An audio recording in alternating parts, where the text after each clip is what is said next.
Selamat hari Minggu. Apa kabarnya adik-adik? Sehat, Kuat, kuat, luar biasa. Yes, yes, yes. Sekarang kita mau ngapain ya Kak Depi? Kita mau ngapain ya? Oh iya, kita sekarang kembali lagi untuk ibadah sekolah minggu kita. Hari ini ibadah sekolah minggu kita dibawakan oleh Kak Loren dan Kak Devi. Nah, sebelum kita mulai ibadah sekolah minggu kita, terlebih dahulu kita bangkit berdiri, kita nyanyi bersama agar kita lebih semangat memuji Tuhan. Ayo adik-adik, bangkit berdiri. Kita bernyanyi bersama dengan lagu pertama kita, Aku Senang Jadi Anak Tuhan.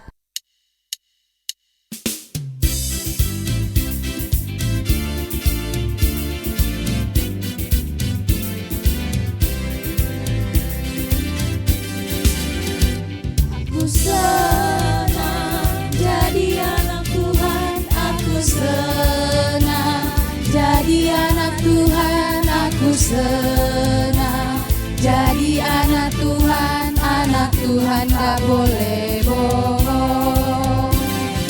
Bohong, bohong, bohong itu dosa, bohong, bohong, bohong itu dosa, bohong, bohong, bohong itu dosa, anak Tuhan gak boleh bohong. Lagu kedua kita, Sungai Sukacitamu.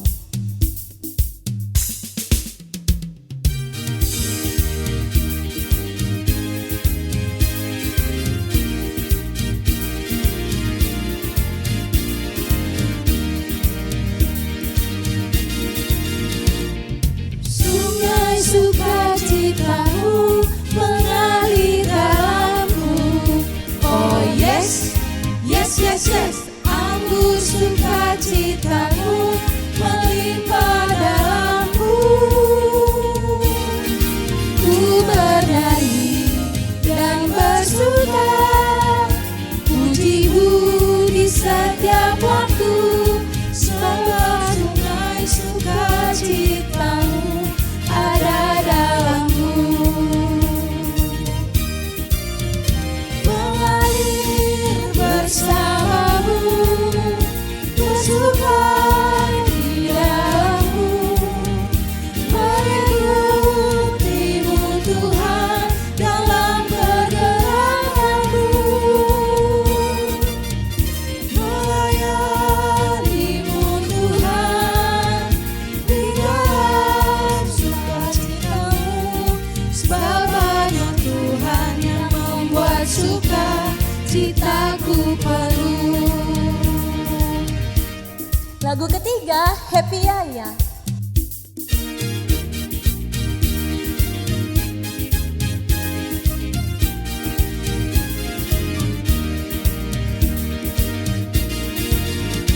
Happy ya ya ya, happy ya ya ya. Saya senang jadi anak Tuhan. Siang jadi kenangan, malam jadi impian. Cintaku semakin mendalam. Tangan kanan, tangan kiri mempunyai jari. Diluruskan, dibengkokkan, putar ke belakang. Kaki kanan, kaki kiri mempunyai jari. Diluruskan, dibengkokkan, putar ke belakang. Lompat kanan, lompat kiri, jalan serta Yesus. Jalan serta Yesus, jalan sertanya setiap hari. Jalan serta Yesus, serta Yesus selamanya. Jalan dalam suka, jalan dalam duka, jalan sertanya setiap hari. Jalan dalam suka, jalan dalam duka, serta Yesus selamanya. Nah, sudah semangat kan adik-adik?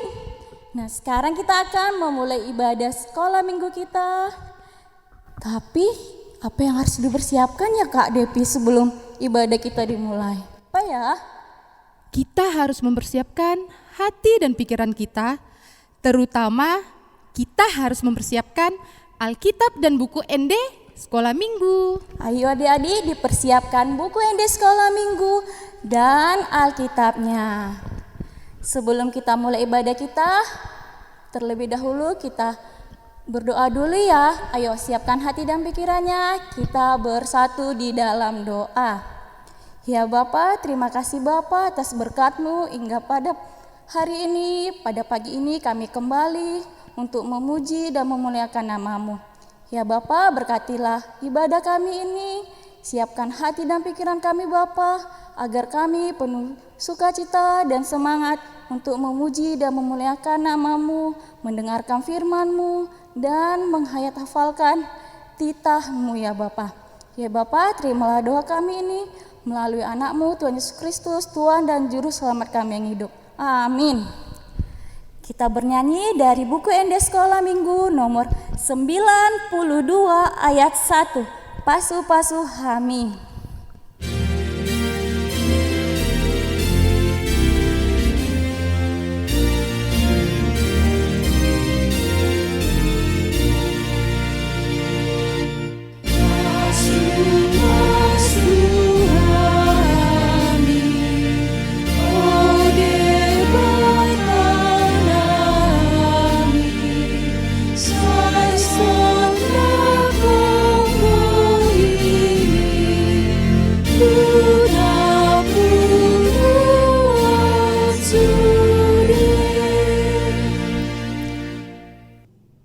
Nah, sekarang kita mau ngapain? Ada yang tahu nggak?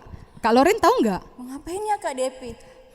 Oh iya, mau mengucapkan Tita dan Pati. Iya, benar sekali. Kita mau mengucapkan Tita ke-9 beserta Patik Pasiahon. Oke, sama-sama kita ucapkan Tita ke-9. Tita ke-9. Jangan mengucap saksi dusta Jangan mengucap saksi dusta terhadap sesamamu manusia. terhadap sesamamu manusia. Patik Pasiahon. Pati Pasiahon. Unang hoolo maka tindakon. Unang hoolo maka tindakon. Hata naso tutu maralon dongan jolma. Hata naso tutu maralohon dongan jolma. Sekali lagi kita ucapkan bersama-sama ya. Tita ke-9. Tita ke-9. Jangan mengucap saksi dusta Jangan mengucap saksi dusta terhadap sesamamu manusia. terhadap sesamamu manusia. Patik Pasiahon. Pati Pasiahon. Unang hoolo maka tindakon. Unang hoolo maka tindakon. Hata naso tutu maralohon dongan jolma. Hata naso tutu maralohon dongan jolma. Diingat ya adik-adik di rumah, terutama Tita ke-9 yang baru kita ucapkan tadi. Oke, kita lanjut buku ND Sekolah Minggu kita. Nomor 37 ayat 1. Las rohaku lau memuji.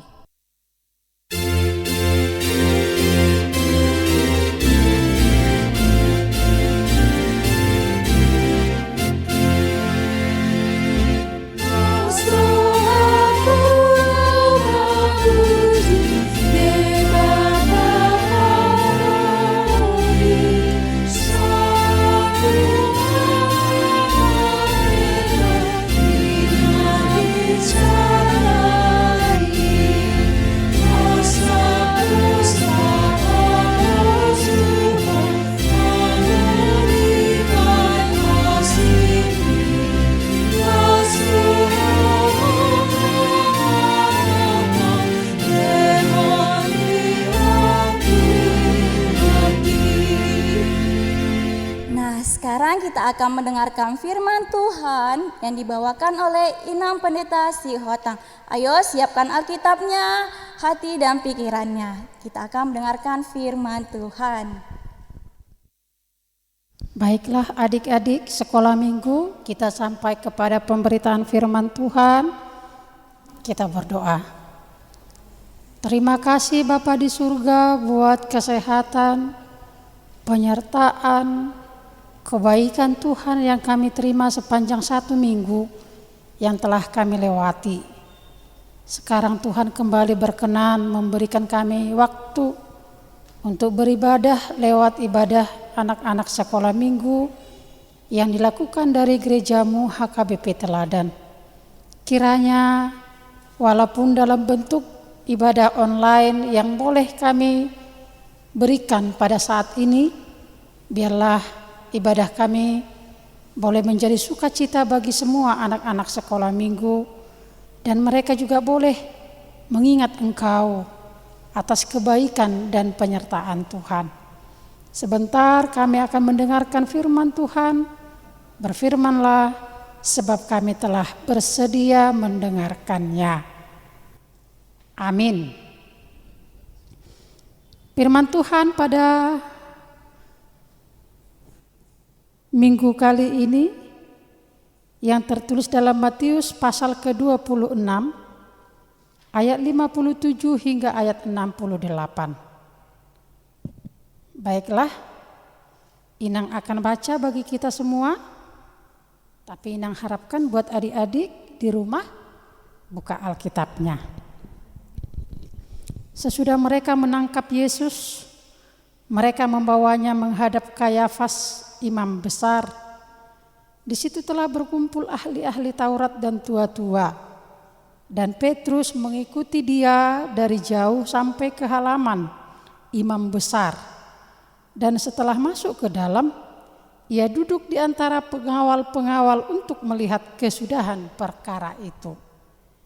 Imam-imam kepala, malah seluruh mahkamah agama mencari kesaksian palsu terhadap Yesus supaya ia dapat dihukum mati. Tetapi mereka tidak dapat dihukum mati.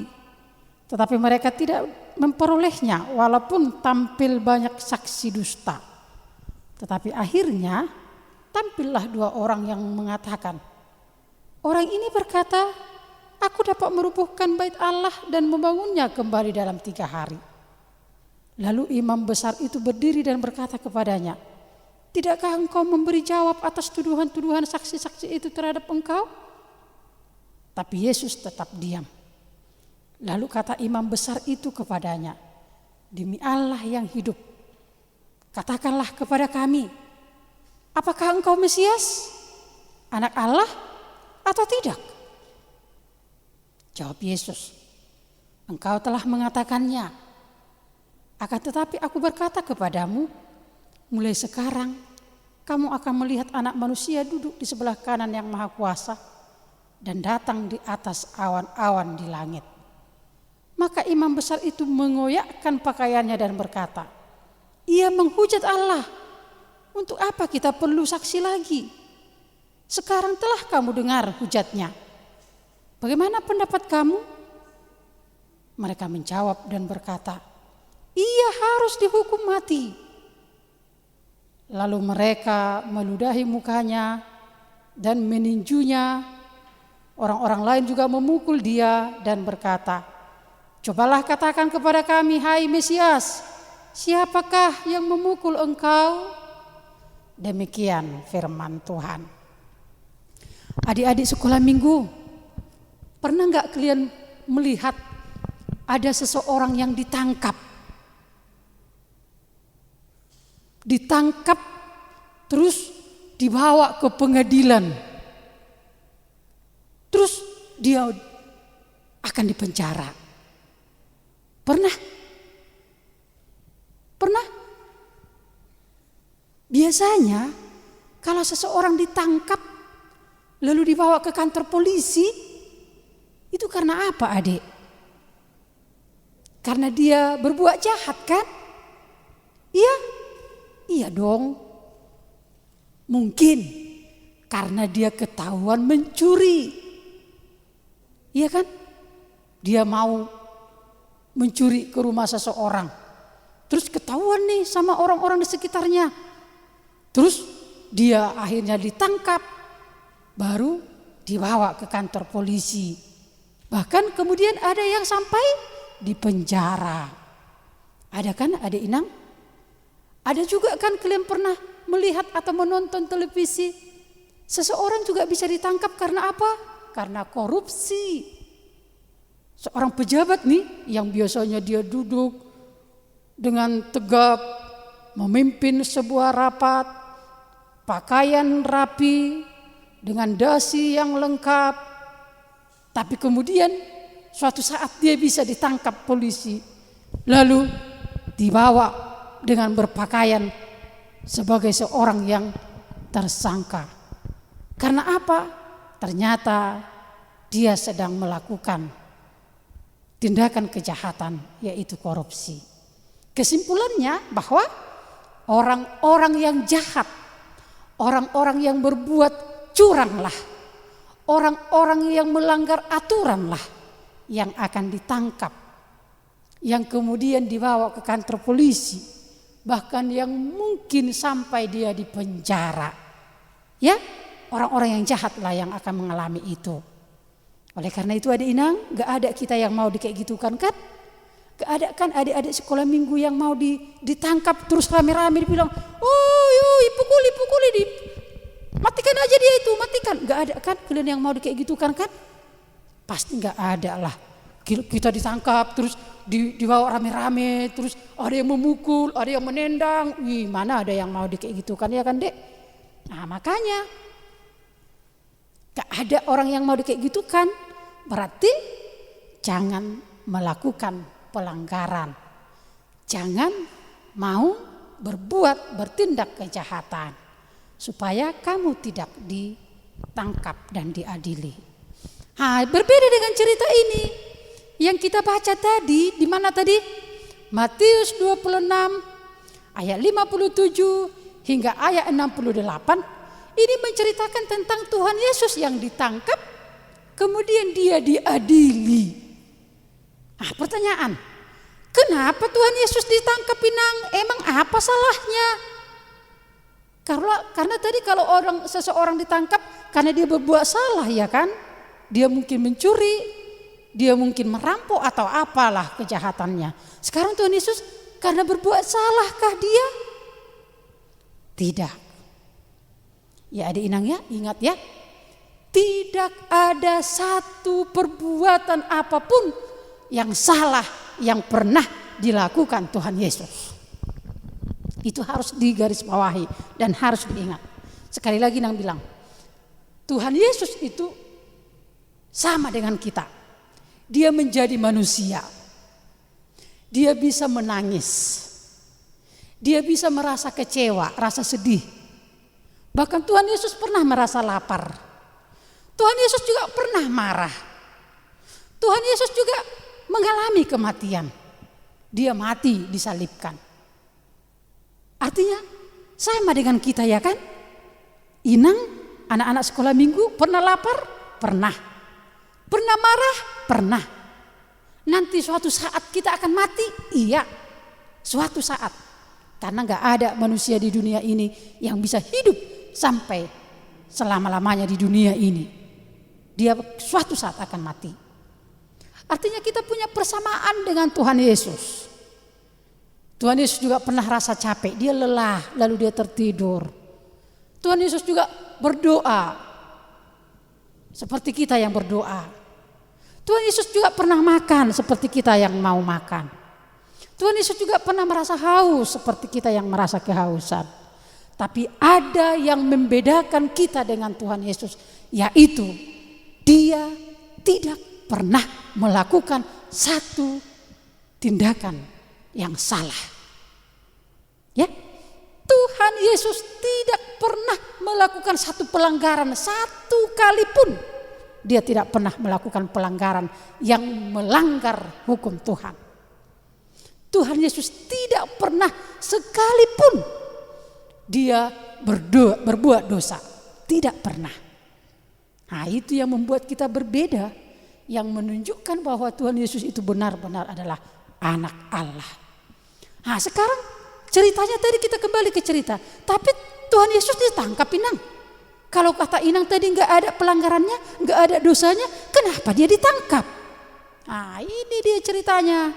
Ternyata kenapa Tuhan Yesus ditangkap? Karena dia difitnah. Tuhan Yesus menerima ucapan-ucapan orang-orang yang tidak menyukai dia, yang menjebak dia, yang mencoba dengan berbagai-bagai cara bukti untuk membawa Tuhan Yesus ke pengadilan. Mereka mencoba-coba mencari-cari celah. Di mana kesalahan Tuhan Yesus? Di mana letaknya supaya dia, Tuhan Yesus ini, bisa kita adili? Mereka mencari-cari celahnya. Itu makanya mereka selalu menghujat. Mereka tidak menerima Tuhan Yesus. Mereka membenci Tuhan Yesus. Karena rasa kebenciannya mereka memberikan ucapan-ucapan yang berdusta, membohongi khalayak ramai. Bahkan mereka memaksa orang-orang lain untuk semuanya bisa membenci Tuhan Yesus. Adik inang, pelajaran yang harus kita petik juga dari firman ini. Jangan karena kamu membenci seseorang, terus kamu mencoba-coba mencari kesalahannya. Lalu kamu katakan itu kepada orang lain, enggak baiknya itu, jakalinya itu, pencurinya itu, padahal enggak betul dia melakukan itu. Jangan bersaksi dusta. Katanya tadi di titah itu kan, titah keberapa tadi titah kita? Titah ke-9. Jangan mengucapkan sesuatu yang palsu, yang berdusta hanya untuk menjebak orang lain. Ya, salah gitu ya nak ya, pantang kayak gitu. Kalau kamu memang tidak suka seseorang, tapi bukan berarti kamu harus mencari-cari kesalahannya, terus kamu ceritakan sama orang lain yang sebenarnya tidak ada. Itu sama saja kita menjebak, seperti yang dilakukan oleh pengawal-pengawal orang-orang yang di sekitar Tuhan Yesus kepadanya. Itu yang dialami Tuhan Yesus. Enggak ada kesalahannya, enggak ada perbuatannya yang salah. Tapi karena rasa benci, rasa iri, orang-orang Yahudi itu mencari-cari lalu memberikan saksi-saksi dusta tentang Tuhan Yesus. Mereka membenci Tuhan Yesus. Kenapa inang? Karena Tuhan Yesus selalu mengasihi. Karena Tuhan Yesus melakukan berbagai hal yang boleh menyembuhkan, yang boleh menguatkan, yang bahkan menerima orang-orang yang berdosa. Mereka membenci Tuhan Yesus karena apa? Karena Tuhan Yesus selalu dengan kesederhanaan. Sementara dia adalah anak Allah, tapi dia datang dengan senantiasa di dalam kesederhanaan. Jadi sekali lagi pesan yang harus kita petik yang pertama, jangan bersaksi dusta. Jangan melihat kekurangan orang lain hanya karena kamu tidak menyukainya, lalu kamu menceritakannya kepada orang lain sehingga dia bisa menjadi orang yang diadili atau orang yang dipenjara. Jangan, pantang. Jadi inangnya jangan lakukan itu. Yang kedua yang mau dikatakan adalah ketika Tuhan Yesus menerima setiap hujatan-hujatan orang-orang yang tidak menyukainya, dia tetap dengan sabar dan rendah hati menerima apa yang dikatakan oleh orang-orang di sekitarnya. Dan dia berkata bahwa bukan harus karena saya harus katakan, apa? Saya jago loh, saya hebat loh, saya anak pejabat loh, saya anak Allah loh. Gak harus kayak gitu. Gak harus menunjukkan kesombongan, kepongahan sehingga orang-orang bisa mengakui kita. Artinya pesan yang kedua adalah gak usah harus kamu sibuk menunjukkan kalau orang tuamu berada. Kalau ternyata kamu bisa menikmati banyak yang enak, lalu kamu akan meremehkan orang lain lalu dengan sombongnya. Apa rupanya? Kenapa? Bapakku kan pejabat, bapakku kan polisi, bapakku kan dokter, bapakku ini. Enggak boleh begitu. Tetaplah hidup dalam rendah hati. Karena apa? Itu yang diajarkan Tuhan Yesus dalam cerita tadi. Tuhan Yesus adalah Mesias. Mesias artinya, apa arti Mesias Adik Inang? Juru selamat. Anak Allah yang diurapi. Dia raja yang diurapi. Benar, Yesus adalah anak Allah. Tapi dia tidak menyombongkan posisinya. Bahkan dia dengan rendah hati berkata, apa yang kamu katakan, itu yang benar. Berbuatlah sebagaimana yang engkau ingin perbuat. Dia tetap tenang. Dia tetap dengan rendah hati. Sekali lagi Nang bilang, kalau kamu, orang tuamu, orang yang berada, mama bapak, pejabat, mama bapak yang punya banyak uang, gak harus dengan sombongnya kamu menunjukkan itu kepada orang lain. Gak harus. Karena tanpa kamu bilang pun orang lain akan tahu itu. Iya kan? Gak harus dengan sombongnya, dengan congkaknya kita bilang, apa rupanya? Siapa rupanya yang berani menantang? Ayo datang kau kemari. Biar ku matikan kau, ku hajar kau. Gak juga begitu. Ya, anak-anak sekolah minggu gak boleh begitu ya nak ya. Belajarlah untuk menghargai orang lain juga. Ya, belajarlah untuk hidup dalam rendah hati. Itu yang diajarkan oleh Tuhan Yesus kepada kita. Ya adik Inang. Jadi benar. Sebenarnya ketika kita mau mendengarkan firman Tuhan, kita sekarang diingatkan nih. Ada sesuatu mungkin yang salah. Mungkin selama ini adik-adik sekolah minggu ada yang sombong. Ada? Semoga tidak ya. Tapi kalau ada, sekarang mulailah berkurang rasa sombongnya. Enggak boleh begitu. Karena Tuhan Yesus sendiri tidak begitu. Ada anak-anak sekolah minggu yang mau melihat lalu menceritakan hal-hal yang tidak pas, yang tidak betul dari temannya kepada orang lain. Menfitnah orang lain ada? Siapa tahu kalian ada yang tidak kalian sukai temannya. Terus kalian bilang, gak enak gitu. Si bau-baunya itu. Siapa? Kau jelek-jelekkan dia. Gak boleh begitu ya dek ya. Dengan firman ini harus, gak boleh kayak gitu. Bukan karena kata Inang pendeta, bukan. Tuhan Yesus yang berkata, tidak boleh kita menjelek-jelekkan orang lain. Tidak boleh. Itu salah. Itu tidak disukai oleh Tuhan. Ya, bukan Inang pendeta yang mengatakan itu. Lewat firman Tuhan. Inang hanya sebagai pemberita. Firman Tuhan mengatakan tidak boleh. Supaya kita bisa hidup dengan berdamai. Kita bisa hidup dengan tenang. Adik-adik sekolah minggu bisa tetap hidup dengan sehat. Hidup bisa berdamai dengan orang-orang di sekitarnya. Tidak ada musuhnya.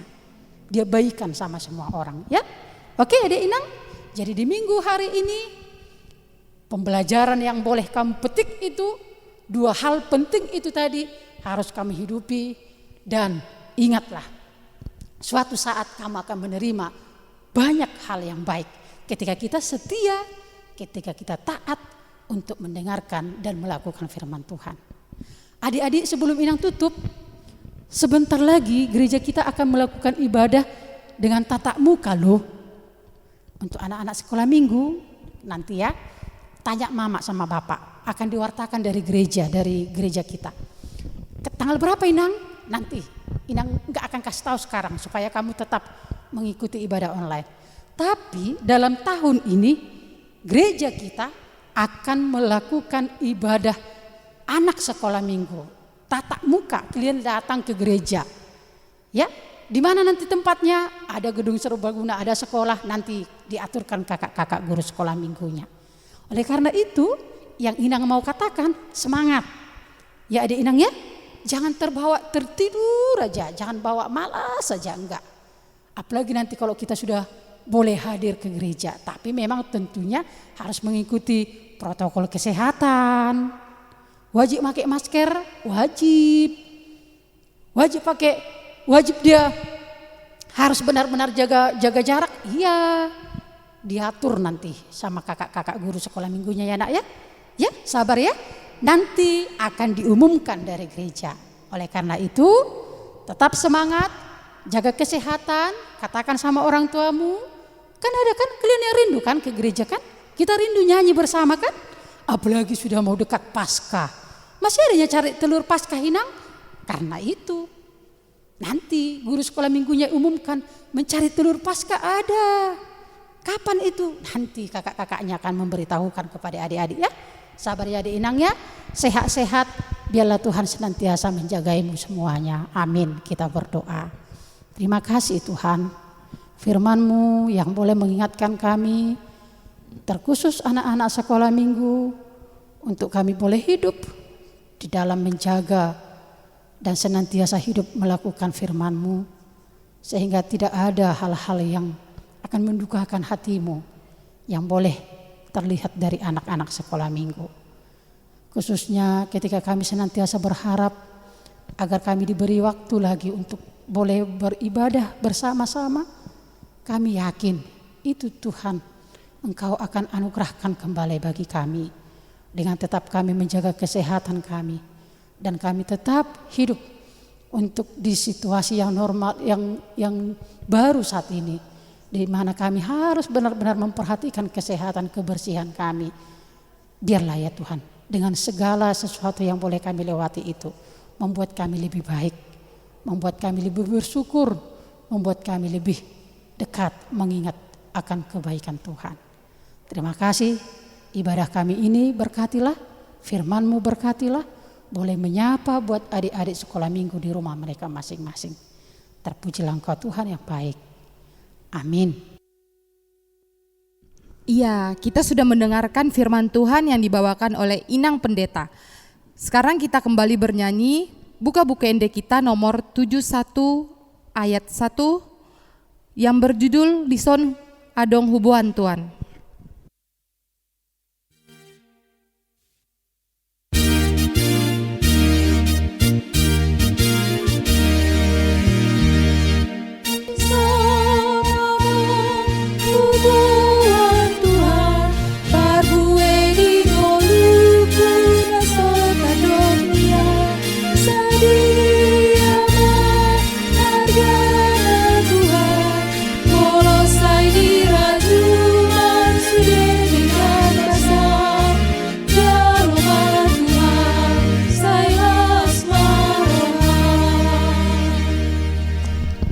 Akan akhiri ibadah kita berdoa bersama-sama memohon doa Bapa kami yang di surga.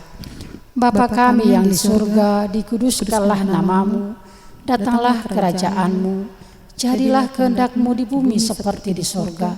Berikanlah kami pada hari ini makanan kami yang secukupnya, dan ampunilah kami akan kesalahan kami, seperti kami juga telah mengampuni orang yang bersalah kepada kami. Dan jangan membawa kami ke dalam pencobaan, tetapi lepaskanlah kami daripada yang jahat. Karena Engkau yang punya kerajaan dan kuasa dan kemuliaan sampai selama-lamanya.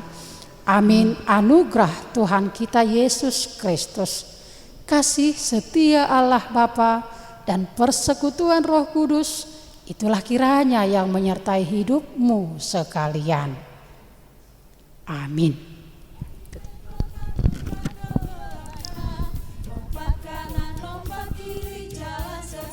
Selesai ibadah sekolah minggu kita hari ini. Sampai jumpa di ibadah minggu sekolah minggu depannya adik-adik. Tetap semangat ya ikutin ibadah online kita. Tetap jaga kesehatan. Tuhan Yesus memberkati. Shalom. Jalan dalam suka, jalan